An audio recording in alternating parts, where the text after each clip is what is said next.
Welcome everybody to the Latin Nerds Network. My name is Jose and this is my review for Crime 101, the newest kind of heist thriller starring Thor himself, Chris Hemsworth, who is this Jew thief mainly, I guess, from what they portray. And, he's kind of a bit of a loner. He's trying to just get enough money to get out of the business. We've seen that 1,000 times. And he's got his MO. He's very meticulous in the jobs he takes. He's very careful and doesn't want to hurt anybody. Right? He's a hooker with a heart of gold, as they say here. And then on the other side, we got Mark Ruffalo, of course, speaking of the MCU, playing, of course, the Hulk. He's kind of a cop who's been chasing after this ghost, this thief, which no one really buys into, despite the fact the evidence points otherwise. And he's hot on Hemsworth's trail. We got Halle Berry in here to fill out the main cast anyway. She's kind of a high-end insurance agent dealing with, high-end clientele, big money, offering insurance for, things like weddings and jewels and et cetera, who eventually gets caught up in the middle of all this as Chris Hemsworth kind of convinces her to kind of partake in a new heist, right? And she's also looking to get out from what she's doing as well. Nick Nolte is in it for a short time, small role. Monica Barbaro, I think that, yeah, Monica Barbaro, if I'm saying that right. She's also in this as well, playing the love interest for Chris Hemsworth here. Listen, this one, I like a good heist. Who doesn't, right? And this one looked interesting as far as the trailers. But after watching, I gotta say, it's just, it's underwhelming. It's kind of dull, to be honest with you. I mean, 2 hours and 20 minutes long, and I knew that was going to be an issue, and goddamn, I was right. This movie felt like 6 hours and 20 minutes long. I mean, it dragged. It really did, and it just really couldn't find rhythm, momentum. So many scenes that didn't really need to be in the film, even storylines that just didn't quite mesh the way I probably thought the director was really trying to convey here. They were juggling too many things going on here, and the relationship between Barbara and Hemsworth's character just never really worked, and it was really unnecessary at the end of the day. Even a couple of things that Mark Ruffalo didn't quite hit, and it took a long time to really get cooking.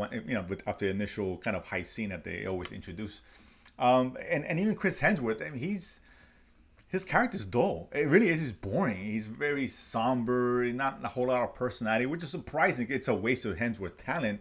I don't mind, Hemsworth doing things that are different, but he's got too much personality to just be on screen and just be boring. That's not who he is, the essence of Hemsworth and how entertaining he can be. And, this is a guy we're rooting for, but give us something to root for, right? And, just because he's supposed to be the protagonist doesn't mean it's the guy we're going to cheer on. He's a thief, okay, but is he entertaining? Is he's got charismatic, and there's nothing there. And that's why I wasn't buying the relationship, because no girl would date him like that. It just doesn't. And when she first meets him, Barbara's character is like, this guy's boring. He's a great looking guy, of course, no doubt, but there's nothing else there. So that's what part of the relationship just didn't quite work. The chemistry wasn't there, and it just took too long, man. And listen, it's not a horror movie at all. I'm not. I didn't hate the fact that I have to go watch this. It just a movie which had a lot of potential with great casting. Decent premise. We've seen these heist films before. There's nothing new here, but just make it entertaining. And there's a one or two decent kind of car chases, some good, stunt drive work in this film. But overall, it just looked drab. It really did. The cinematography didn't do this any favors. The lack of, kind of tension didn't do us any favors, aside from probably the last act, which was kind of coming together. But a lot of things that happened were very obvious, and it's really just not a great written film, unfortunately, with characters we just don't care about. And it's not like Barry or Ruffalo were bad. They were fine given what they were given. They do usually good work, and no doubt, right? And Hemsworth wasn't terrible either. It's just his character sucked. He's boring. And that's like microcosm of the movie itself, where the whole movie is just dull, and when the main character is not that exciting, it's hard to really get into it, right? And the heist itself is nothing special at all. And ultimately, this is one I'm really not recommending to go in the theater to watch, particularly a movie. This could have been an hour and 50, 2 hours tops for a movie like this to really get that pacing going. And this movie sorely lacked that, unfortunately. And again, not the worst thing ever.